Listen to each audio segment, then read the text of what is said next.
All right, boys and girls, we are live with the legend, Mr. Devin Townsend. This is Rob here from Rob's School of Music, and we're about to change the history of the world in this next hour, I think, and melt our faces right off our bodies. I'm into it. Awesome, dude. So we're a music school, and thanks to the world, the way the world is, we had to move everything online. So I started doing these weekly interviews back in April just to try and let the students know that, there's other musicians out there obviously going through similar circumstances. And one of the first questions I usually try and ask is a lot of our students are younger, not in age, but just in experience. And nerves plays a huge factor in performing back, when we could perform live. And do you have any tips for overcoming anxiety or stage fright when playing? Well, I can safely assure you that it never goes away. I think it's an inevitable part of the process. And there's some people that actually feed on that. I've found some people find that the adrenaline that comes from that fear helps them. For me, it doesn't. For me, it typically my thought patterns before playing a very nerve-wracking show is, why did I do this with my life? Like, why am I in front of other human beings? It makes no sense to me.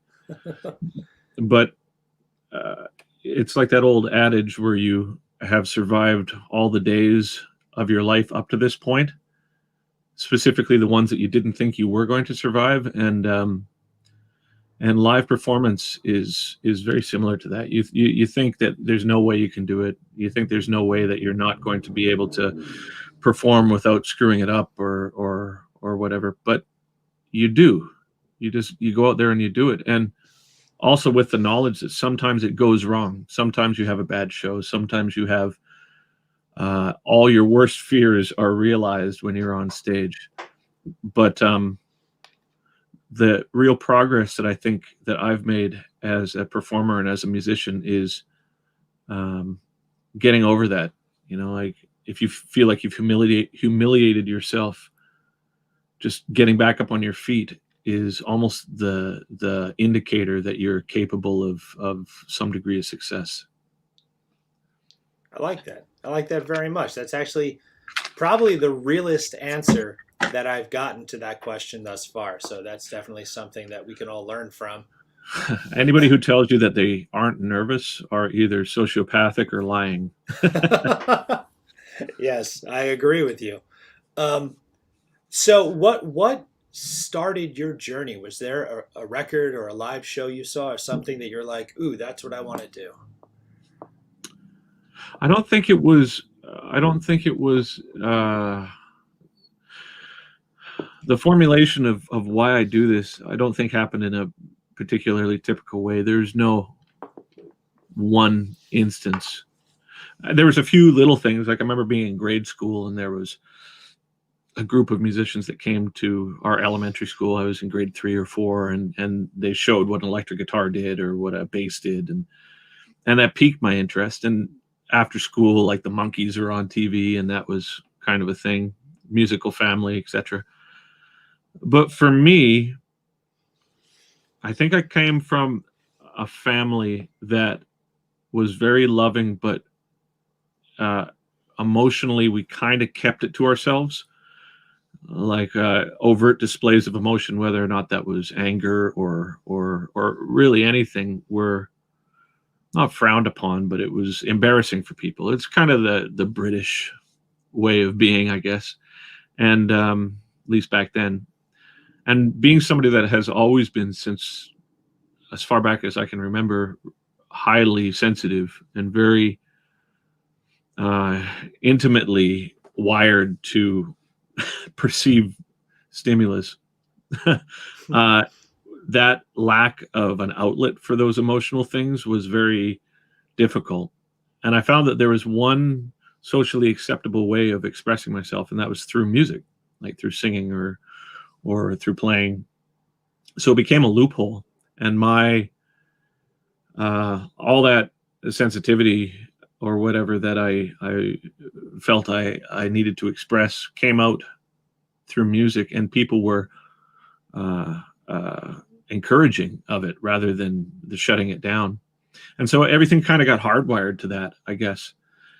And I just am bullheaded, so I just kept doing it without any objective. There was no real sense of, oh, I'm going to be in a band or I'm going to play shows or whatever.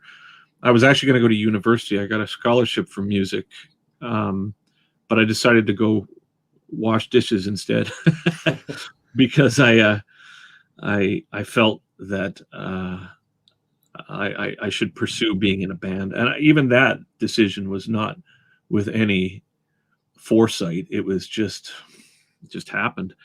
And then here I am. Now I'm 48 and I've got 30 records or something out now. And I'm as sort of shocked by it as anybody else. Well, I mean, it's, from as I was trying to prep for this, I'm obviously a fan of yours, but I didn't realize how many records, how prolific. And I think as a musician and as someone who, is teaching music to other people, it's so inspiring that you sort of are able to exist outside of, well, it has to be this genre and it has to be this, and I have to sing this way. And to have that freedom, like, what is the creative process?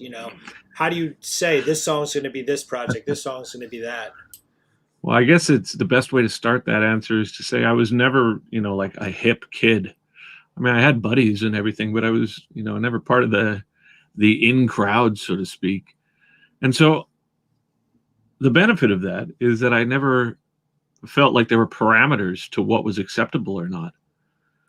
As a teen, I liked equally Metallica to Enya, and I liked Def Leppard as much as I liked Stravinsky, and I liked King's X as much as I liked New Age music and Guitarro and all these things, musicals, all the 70s musicals. And because I was never thrust into a position where my social, what's the word I'm looking for, where my social collateral was tied to what I did, it made it easy. It was great. There's people I know now that were, maybe they were the cool kids in school that are afraid to do anything else because it doesn't fit into what is acceptable. And that made it difficult for me as I got older because, of course, I love heavy music and I've done a lot of heavy music, but that's an extremely conservative genre, something that I didn't expect when I was a kid. It's the parameters for what is acceptable were things that I found very limiting from early on. And I remember whenever I had deviated from heavy music when I was younger, like releasing Ocean Machine at the same time as City, or Synkestra at the same time as Alien, or Deconstruction and Ghost, or whatever, there'd be a certain faction of the heavy metal community that were like, well, we don't think that this constitutes heavy metal. And I'm like, oh, thank God. In fact, if I don't have to fit into that genre, that's ideal. It doesn't mean that I won't do it, but my reasons for doing all these different styles, I guess, to answer your question in a roundabout way, is more because I'm compelled to do it and I'm not tied to any genre, right? I never was the flag bearer for prog or metal or or anything. And the creative process is actually really simple. When I first started, right from the beginning, there was humor in it, and there was mellow stuff and heavy stuff and pop stuff and death metal, and people were confused. And I remember in the beginning, people thinking it was indicative of some sort of mental illness. They're like, clearly you have to be unbalanced in order to represent all these different things. But conversely, I think the opposite is true.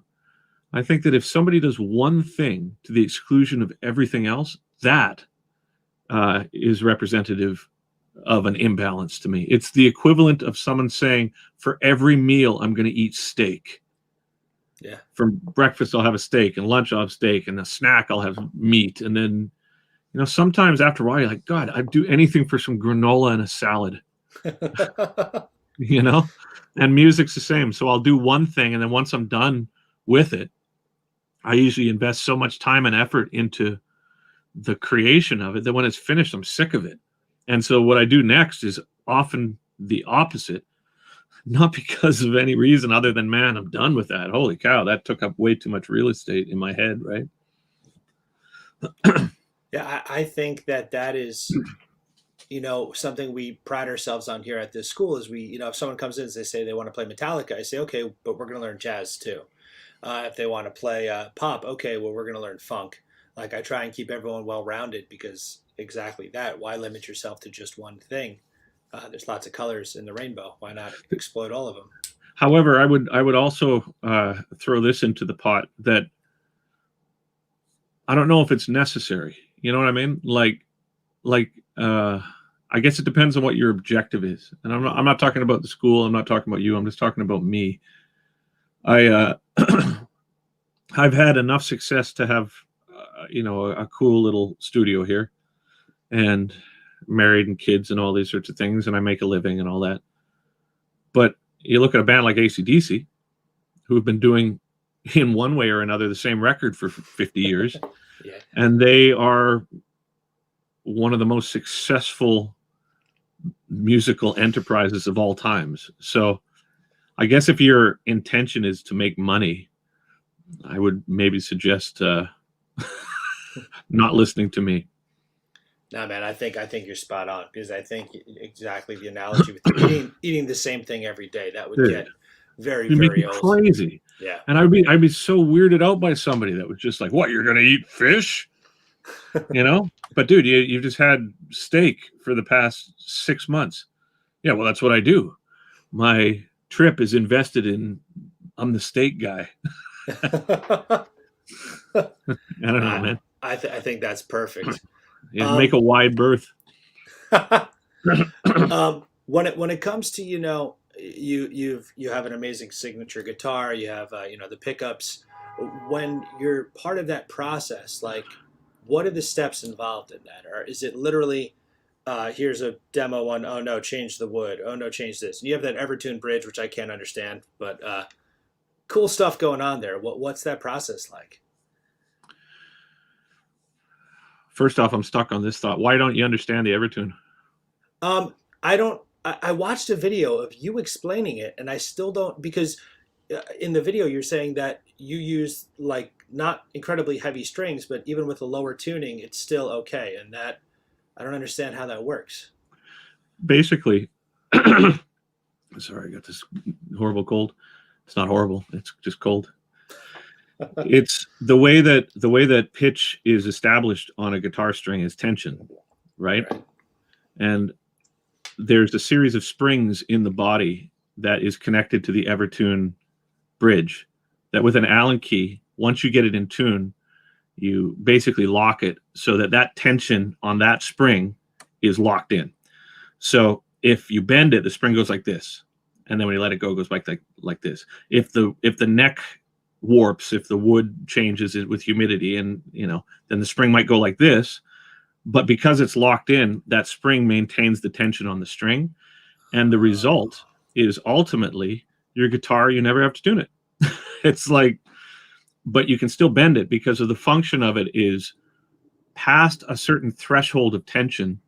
Then that the tension is no longer maintained, right? It has to be within a sort of window of that tension on the spring for it to function. And if past that, then you can tune it sharp. And if it's below that, then you can tune it flat, right? So you keep it in the middle there, and it makes it work. And like this, it's like I never tune this thing, but I can still bend, and I can do all this stuff, but it's just the end result is with just a modicum of a learning curve. This huge psychological barrier for recording for me has been alleviated. Mainly, if I have an idea, I can pick up my guitar and record it and know that if the idea is of value somewhere else down the line, I can still use it. Have you ever been in the situation where you record something quickly because you've got an idea, but you didn't spend the time tuning the guitar properly? Yes. And then when you try and integrate it into a session, You're like, oh, that had this great feel and everything, but it's out of tune, and this alleviates that. And I was working with a producer recently, and he had never heard of it, and he was confused by it. And but when he finally put it in action to record, and you do an entire session, 3 or 4 days without tuning your guitar, and they're all dead in tune. He had all his guitars retrofitted in it with it. And I guess the reason why I wanted to explain that is because it plays into the other part of your question as to the process of designing the signature equipment. There's 2 modes of thought with it. One is someone pays you money. So you endorse some crappy guitar because someone's giving you enough money to rationalize that in your mind, right? And then you go home and play your Les Paul or whatever, right? But ladies and gentlemen, I thoroughly endorse the Court $300 guitar or whatever. And then the other side of it is where I like to think I lie, in that my process relies on me being efficient, because if it isn't, I get lost in the thoughts, right? Like I have a real tendency to think quickly when I'm writing. And so I keep my studio really clean. I keep it ergonomic. I keep everything within arm's reach. My guitar is always in tune. And all those things play into my ability to move quickly. And the design of the equipment is exactly the same process. With this guitar, I think, okay, for example, I love the sound of a Les Paul Custom with mahogany body, maple neck, 24 3/4 inch scale, got the pitch of the headstock that all these things about that accumulate into a sound that I can rely on for one of the 3 guitar sounds that I record with: a heavy sound, a dirty sound, a clean sound. And so the problem with the Les Paul for me is I don't like sitting with it. It feels weird for me. Little things like when I put it on the ground, which I will always do if I'm moving quickly, I put the guitar flat on the ground.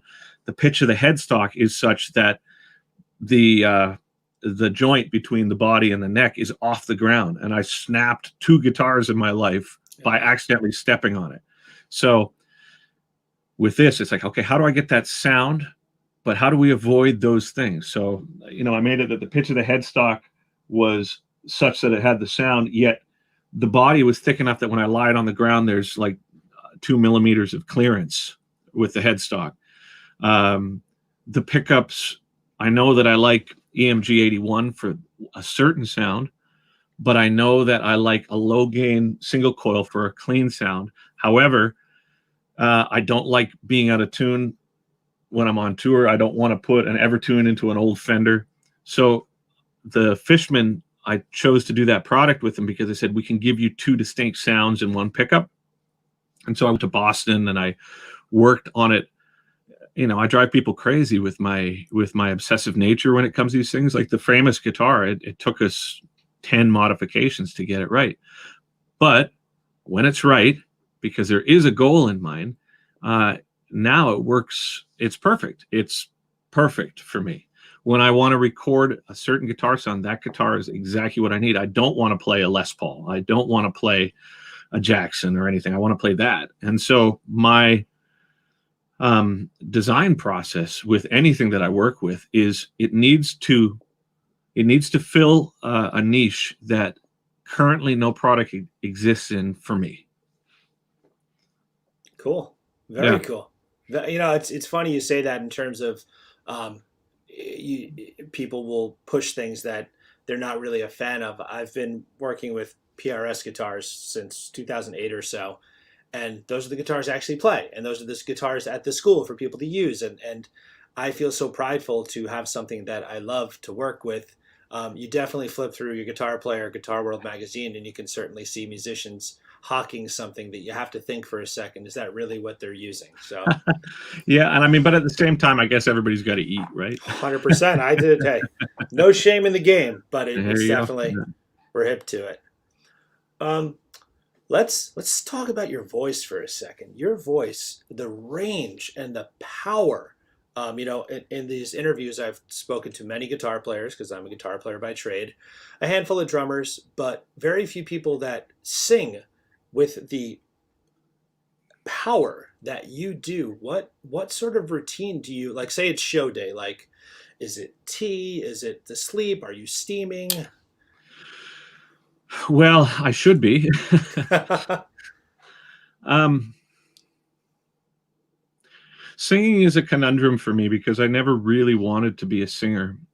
I always sang, but I remember distinctly when I was first learning guitar, having a bit of a 12-year-old existential crisis about, well, what do you want to do? Do you want to be a singer or do you want to be a guitar player? And at that time, I had decided I would be a guitar player and I would find a singer. But the psychology that comes with any instrument, like if you're a drummer or a bassist or a guitar player or a singer, just based solely on the function of how you present that information to an audience, it changes the way you think about music. And to explain that further, as a singer, a lot of times what you're presenting people is your trip, your lyrics, your hang-ups, your loves, your feelings, and it's your voice. It's the same voice that you hear when you're at the bank or what have you. And there's a psychology that ends up evolving from that I was unprepared for. Because every time I auditioned singers, when I decided I wasn't going to be one, I was like, oh, this guy's such a pain in the ass. Right? It's like the drama and and all this sort of stuff was just, I was like, oh God. And so I said, okay, well, until I find somebody that doesn't drive me bananas, I'll just sing. And I just never found anybody that didn't drive me bananas. And then I got a gig with Steve Vai in 1991. And then all of a sudden he was like, oh, you're my singer. And I was like, yeah, but I'm not a singer, man. I'm a songwriter, or I'm a guitar player. And so I had to learn how to sing after I was already a singer. I never warmed up. They're like, don't eat tomatoes. I'm just eating loads of tomatoes. Don't eat cheese, eating loads of cheese. Like everything that I wasn't supposed to do, I was doing. And then after a while, I just lose my voice while I'm on tour. And then that sucks, man. That is, you want to talk about compounding the fear of going on stage. Add to that fear the fact that your voice is gone. And, call me tomorrow and see how you feel. And so slowly, and I had some experiences with some musicians in the mid 90s who were very seasoned. They were in popular bands and really had to be on their A game. And they were like, oh, you need to learn how to do vocal warm-ups. And so maybe in about 95, I started, no, maybe a little later, 98, maybe I started doing vocal warm-ups. And it's a series of scales and arpeggios and sort of larynx warm-ups, like making bubbly noises and humming noises and then drinking booze on tour is the worst for a singer. But what is sometimes even worse is having to go to bed when you've had a long week and everybody else is raging. So it's a fine line. And so yes, I do have techniques that I practice to try and maintain it, but I think some of the power, if we're going to choose that word, that comes along with my voice has a lot more to do with force of will than any technique at all. I think I resented singing so much that when I had to do it, I just would blast. You know what I mean? I was like, I don't want to do this, so let's just get it over with. And then I just scream. And then the last thing I'll say about this is I'm fortunate to have had, you probably don't want swearing on this, right? It's a rock school, man. It's allowed. Right. I was fortunate to have so many shitty jobs prior to doing this. And, I did a ton of things. And one of the many things I did was work in a ton of restaurants. And I was a dish pig and I prepped the food and I cut it up and put it in buckets. And I had to go into the walk-in cooler and organize these things. But in the walk-in cooler, no one could hear you. So while I was organizing by date all these buckets of chicken and steak and whatever, I would just scream in there because at the time I really liked Jane's Addiction or Faith No More, Soundgarden, Pantera, and so I just started screaming in the walk-in cooler, and it was the best way for me to learn how to sing like that because it wasn't embarrassing. I knew no one could hear me, and that was the way that I did it. And now I'll tour with bands because my voice is really inconsistent on tour. Sometimes I'm good, sometimes I'm not. But I'll tour with bands that are like they're professional singers, and they gargle with lavender and go to bed at 7:30 and always smell like nice soap or whatever. And I'm often really I feel like a Neanderthal around them because they can keep their voice for the entirety of the tour, and they're always in pitch and all this stuff. And dude, that's not the way it is for me. I just feel like I scream until I taste blood, and then I hope it stays. Right? I mean, it's real, but my girlfriend is a singer. We make music together for like 8 years now, and the first thing that I turned her onto was the Addicted record, and she loved your voice and loved the stuff with Annika and all that stuff. It's beautiful. And then I started going deeper into the catalog and showing all these different colors to your voice, and it's just so mind-boggling that so many different things, from something almost frightening to beautiful, comes out of one person. So it's very cool. Well, I appreciate the compliment. That's very flattering, actually. And I will also say to this, similar to the original question that we had in this interview, I don't know anybody that doesn't contain all those emotions. I don't know anybody that doesn't contain frightening and beautiful. Mm-hmm. And if I do, again, I often think they're either sociopathic or they're lying to me. It's like, so my explanation of the ability to do that comes down to, well, I'm a human being, I'm insecure, and I'm arrogant, and I'm judgmental. I'm like all those things that I wish I wasn't. I really wish I wasn't, man. It would be great to pretend I was some sort of enlightened cat, but I'm not, man. I'm like a mess, like everybody else. And so my voice, I just think, okay, well, I feel like this, so this is the tool that I have. It's like hammering nails with a baseball bat. That's how I kind of feel about my voice. I'm like, well, this needs to be delicate. We'll figure out how to be delicate. You execute it masterfully. So definitely Thanks, cool. Man. I appreciate it. 100%. What's your perspective on music theory in terms of applying it to, say, writing? I think it's two things. I think one, it can be incredibly helpful. I've had to learn over the past 3 years how to orchestrate because I'm working on like a symphonic projects and this musical and all this. And so I had a teacher over the course of the past couple of years say, okay, this is what a piano is.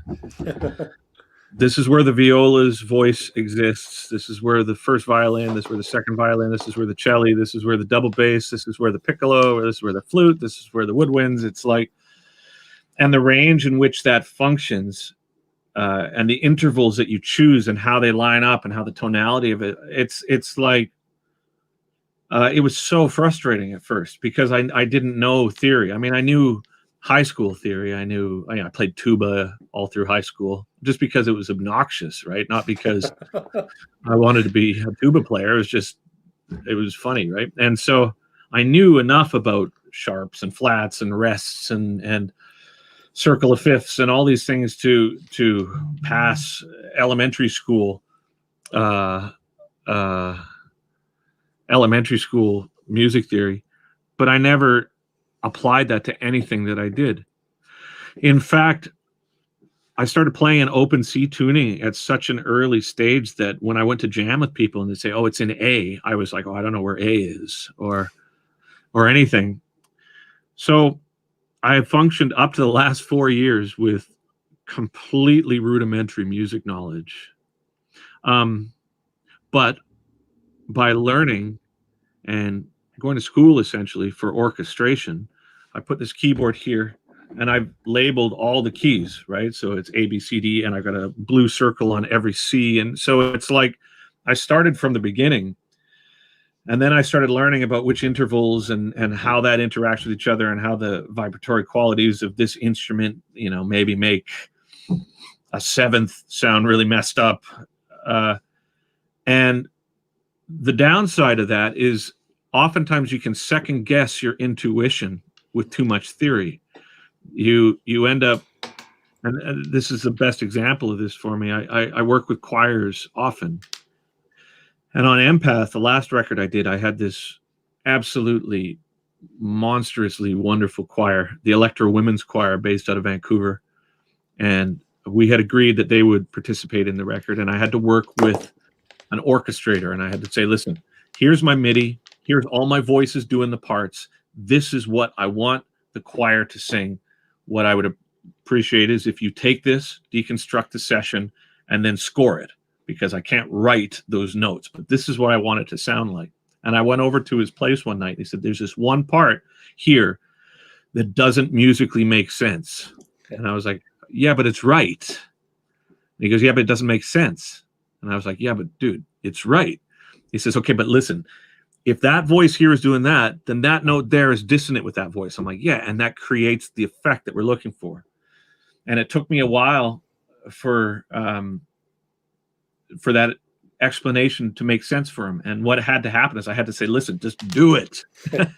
And he was finally like, oh, wow, that really works. I was like, no shit.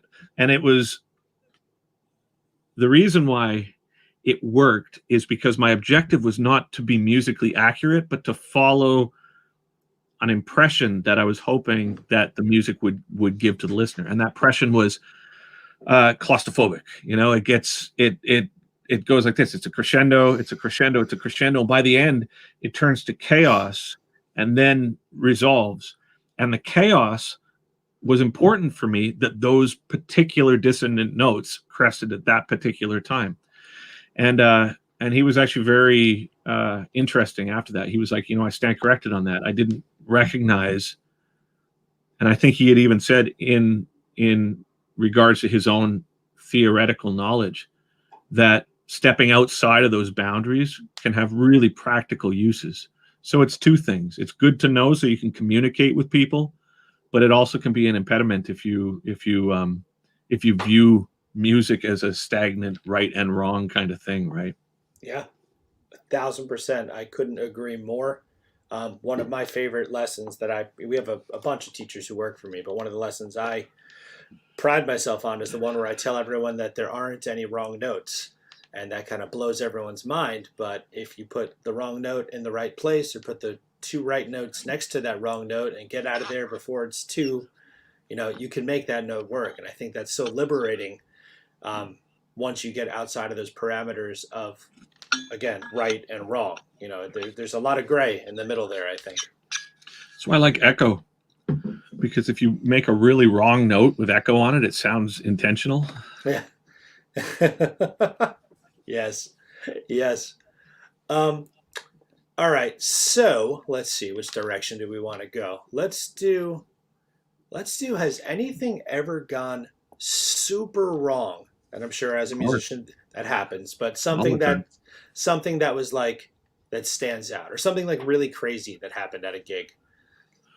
Well, I mean, there's always, right. Always. I mean, I can't think of an experience that I've had that has resulted in any excitement or progress that doesn't include failure. And a question that often gets asked of me is, do you have any advice for musicians just starting out, or musicians looking to break in, or whatever, however the question's phrased? But ultimately, do you have any advice for younger or more inexperienced musicians? And my answer is always the same, and that is, you need to learn how to fail efficiently. Because the people who I know who are fantastic improvisers are the ones that don't fear playing the wrong note. And the ones that are terrified to jam are often the ones that have had a lot of success, in my experience at least. And to explain that further, it's almost like they never had the chance of fucking up so much that people thought they were idiots, or that publicly they never did something that everybody was like, dude, that guy sucks, man. You know, did you hear that performance that's on YouTube of, I remember years ago, like you got the song Kingdom that I've been playing for years, and it's, you know, it's not the hardest one I've got to sing, but it sucks to sing because it's high and lots of vibrato and whatever. And we did this festival in France. It's like 80,000 people, and the one song they chose was Kingdom, and I shit the bed so hard on it, man. It just sounds like I had my balls stuck in a taffy puller, and it's like the whole thing was just, it's like, and it's on the front page, and I'm like, bah!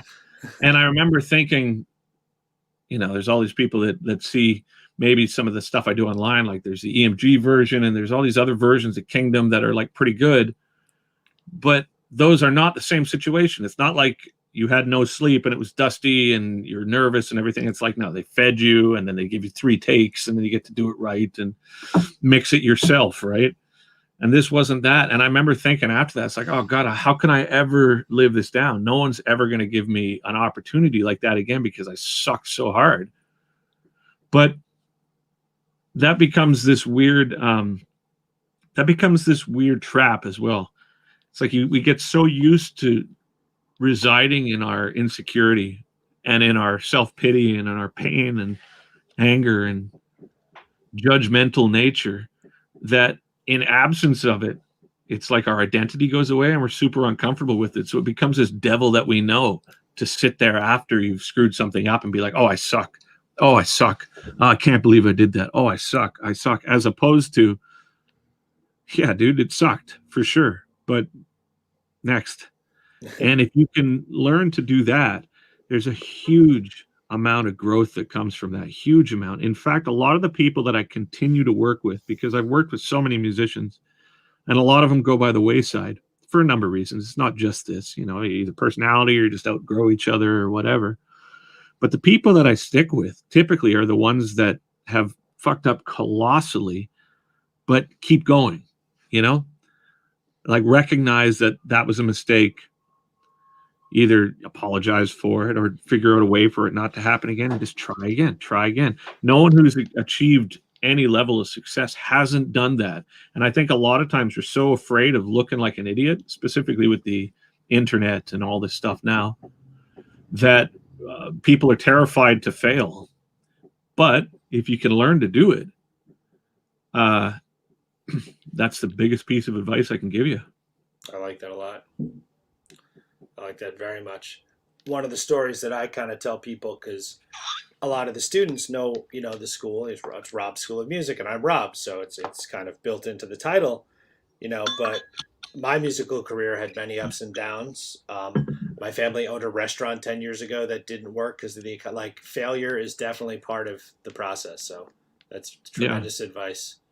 Well, I think it's also good to not define yourself by that failure. Mm-hmm. You know, it's if you did something that maybe you did something that you feel is irreparable, you know, like just you hurt somebody in a way that you feel is unforgivable. I think that learning how to forgive yourself is another thing that sort of falls under the same umbrella, because no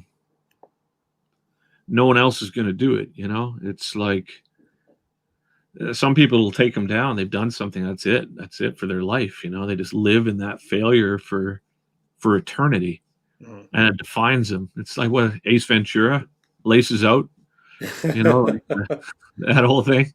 I think that's another trap to be avoided.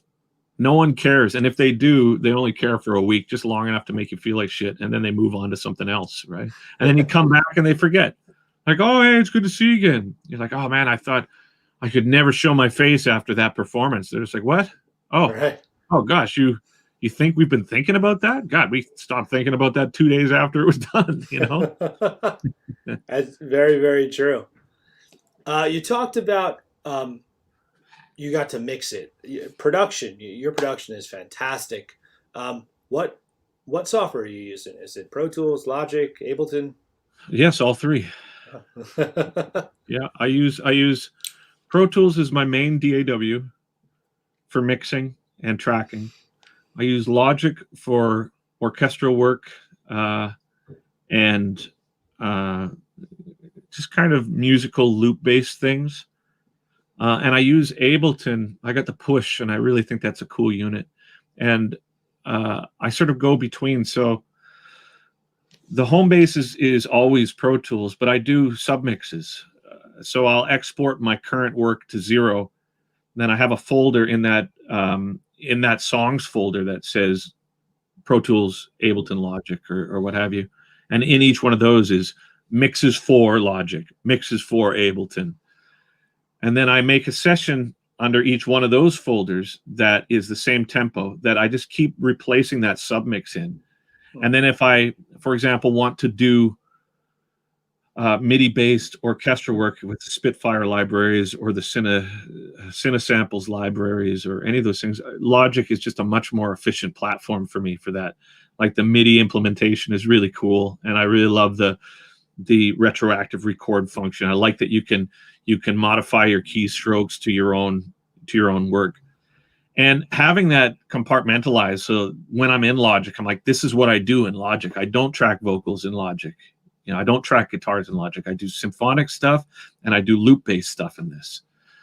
And then when it comes to just making alien freakout sounds, which I like doing, I use Ableton because, dude, Ableton's bananas, right? I just have the session and I bring it in and I've got Push set up and I just push right here and then I just press play and I go, wee, and then I bring it, move it back into Pro Tools and then start to refine it so it makes more sense. It's funny how you say that with Push. I was a Pro Tools guy forever, and then about 4 years ago got into Logic.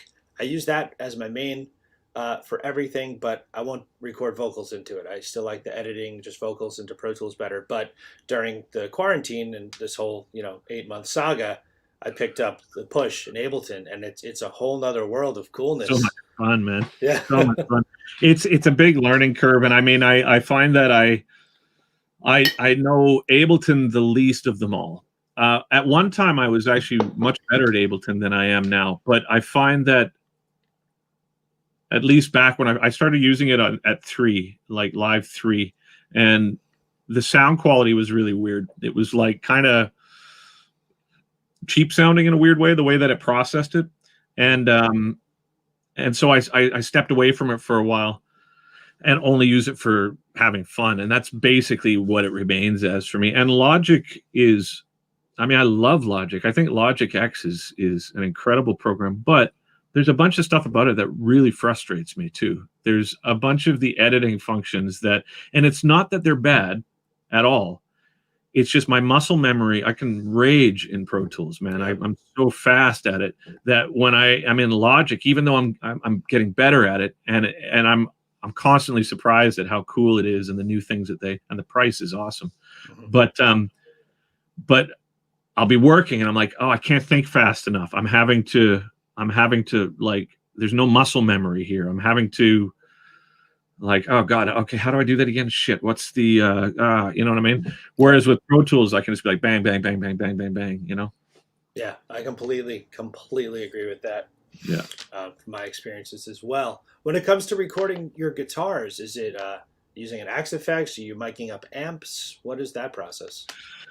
Well, I like the experimentation, although it can be very frustrating because it's a waste of time at some point. But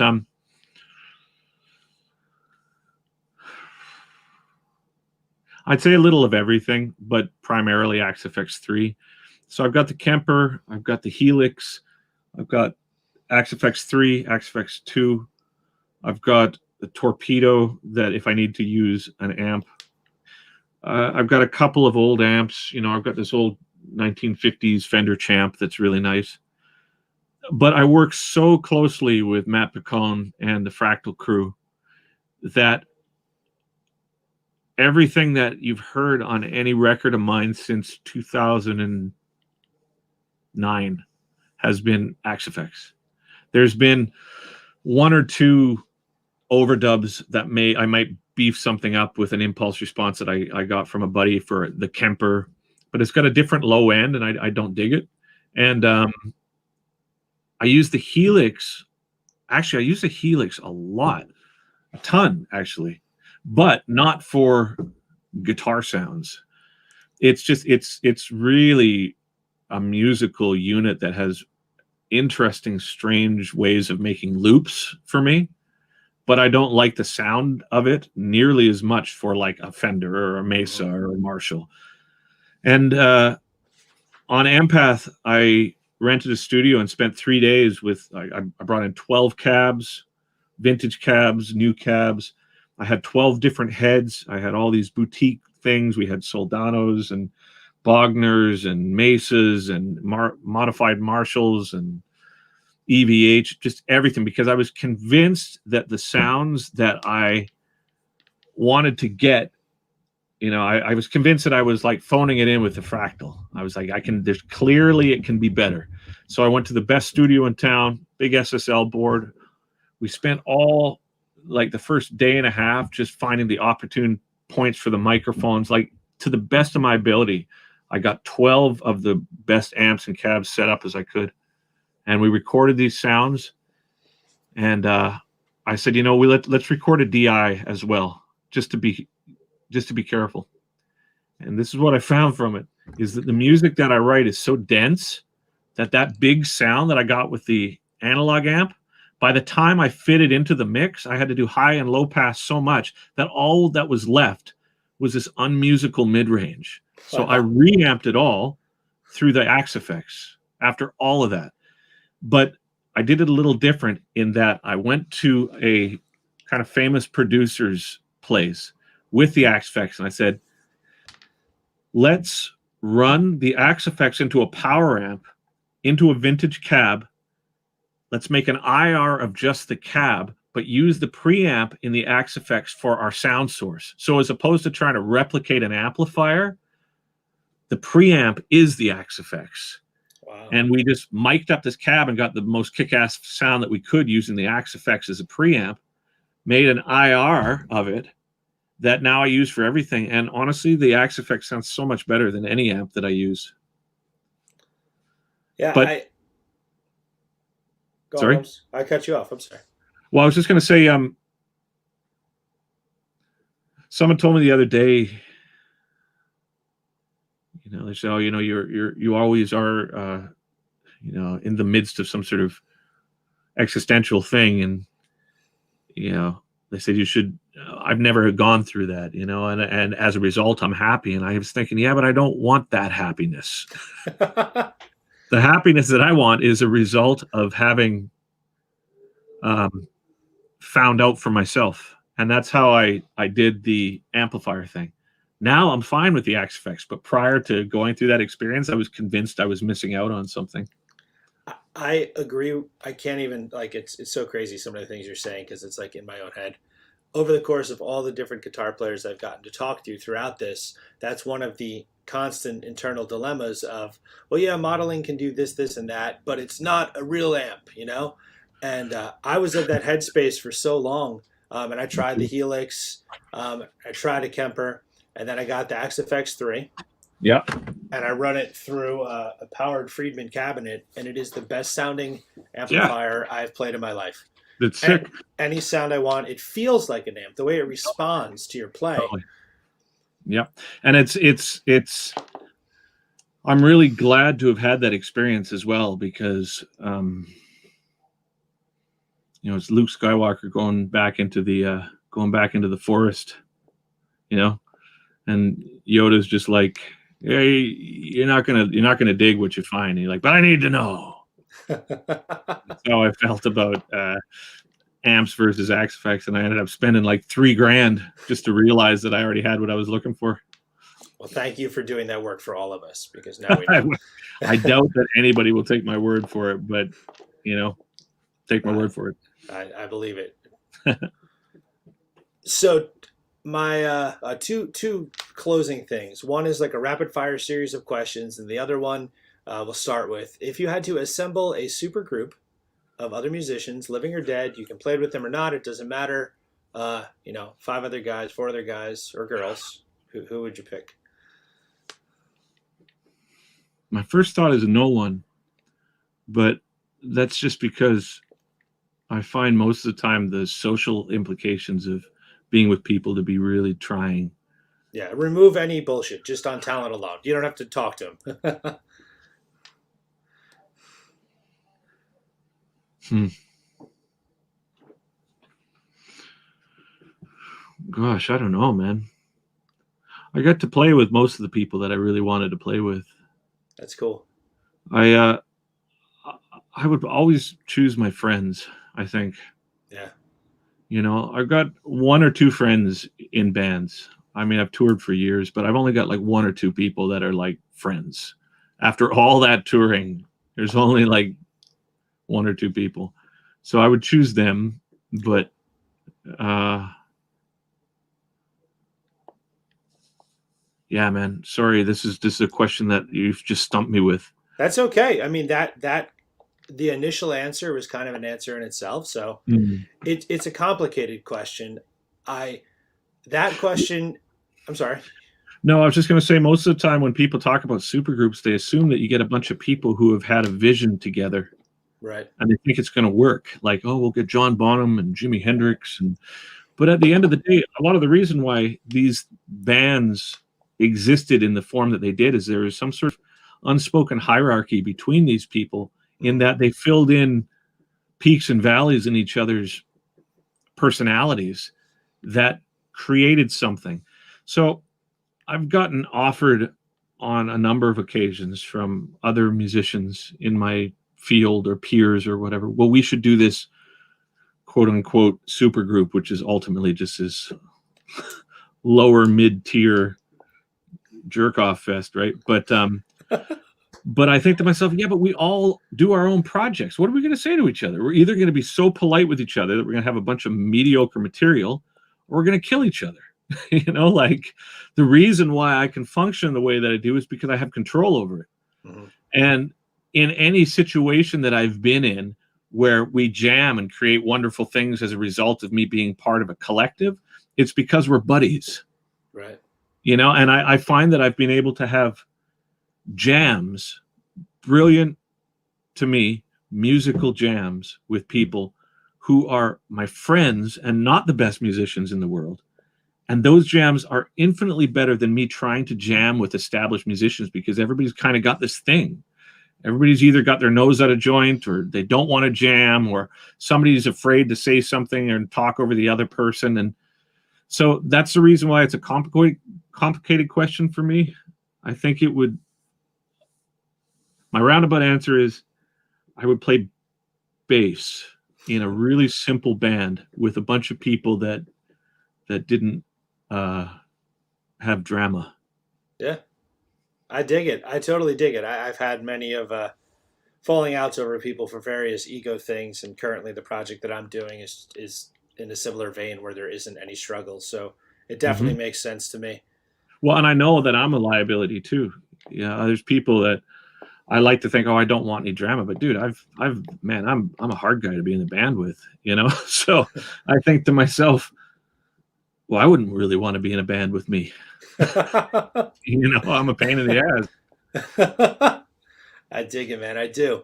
All right. Well, then this last part, my closing thing, is a series of rapid fire questions, this or that, all gear and music related. Sure.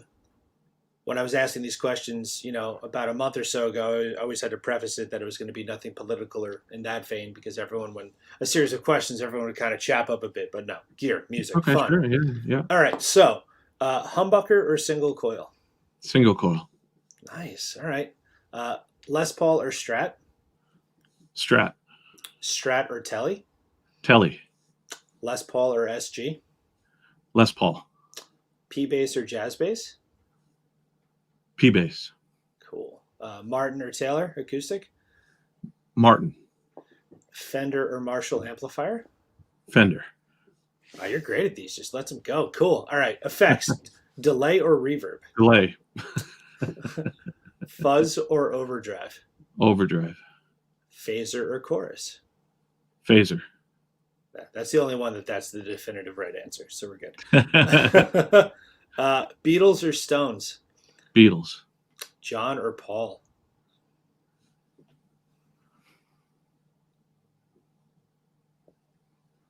Paul. Okay, that's also, I agree there. Zeppelin or Floyd? Oh, that's a rough one. At one time, it would have been unequivocally Zeppelin, but now I think it's Floyd. Okay, cool. So then, if it were to be Floyd, would it be Dark Side or The Wall? The Wall. I'm a Wall guy too. Awesome. The rest of them aren't super heavy. Pearl Jam or Nirvana? Oh, I like them both. Probably Nirvana though. Okay, and then the rest are the last one. It's you ever see the movie Airheads? Maybe is that the one with Brendan Fraser? Yeah.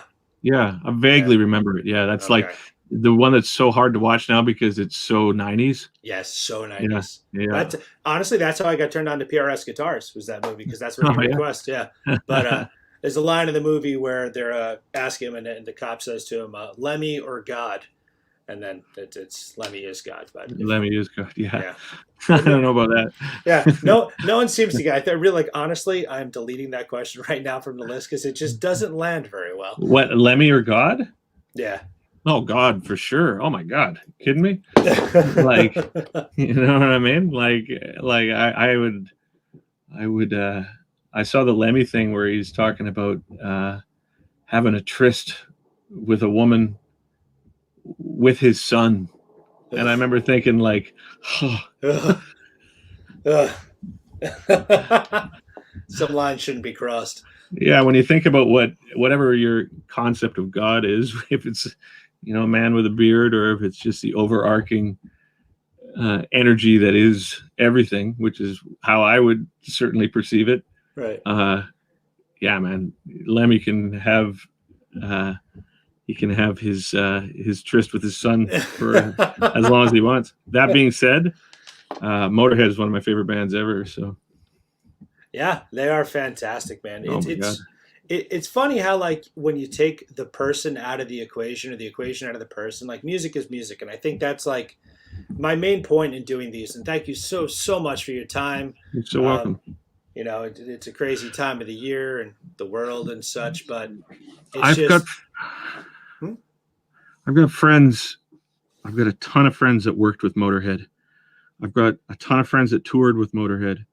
The tour manager that I worked with did Motorhead for years. The sound man I worked with did Motorhead. The guitar tech, friends of mine band did all these tours with Motorhead. And everybody says, without a word of a lie, that Lemmy is every bit as badass and as good a dude as people claim him to be.